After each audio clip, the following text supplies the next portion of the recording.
తెలంగాణలో వరి సాగు చాలా విస్తృతంగా జరుగుతుంది.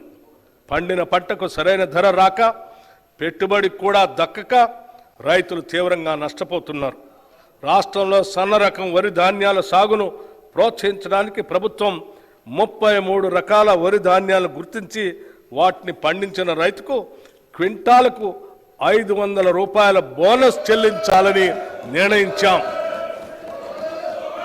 దీనివల్ల సన్న రకాల వరిని పండించే సాగు భూమి విస్తరణ పెరిగి రైతులకు ఆర్థిక ప్రయోజనం చేకూరుతుంది. వ్యవసాయ రంగంలో వచ్చే ఆధునిక సాంకేతిక అభివృద్ధి రైతులకు అందితేనే వాటి వలన ఉపయోగం. టెక్నాలజీ మరియు రైతు మధ్య ఒక అనుసంధానం అవసరం. రైతులకు ఎప్పటికప్పుడు కొత్త శాస్త్రీయ పద్ధతుల ద్వారా దిగుబడులు పెంచుకోవటం, పంటలను తెగుళ్ల బారి నుండి రక్షించుకోవటం మరియు ఇతర వ్యవసాయ రంగ పరిజ్ఞానం అందించటం మా ప్రాధాన్యతగా ఉంది. ఈ కార్యక్రమంలో భాగంగా ప్రొఫెసర్ జయశంకర్ తెలంగాణ రాష్ట్ర వ్యవసాయ విశ్వవిద్యాలయ శాస్త్రవేత్తల సహకారంతో వీడియో కాన్ఫరెన్సుల్ని నిర్వహిస్తున్నాం.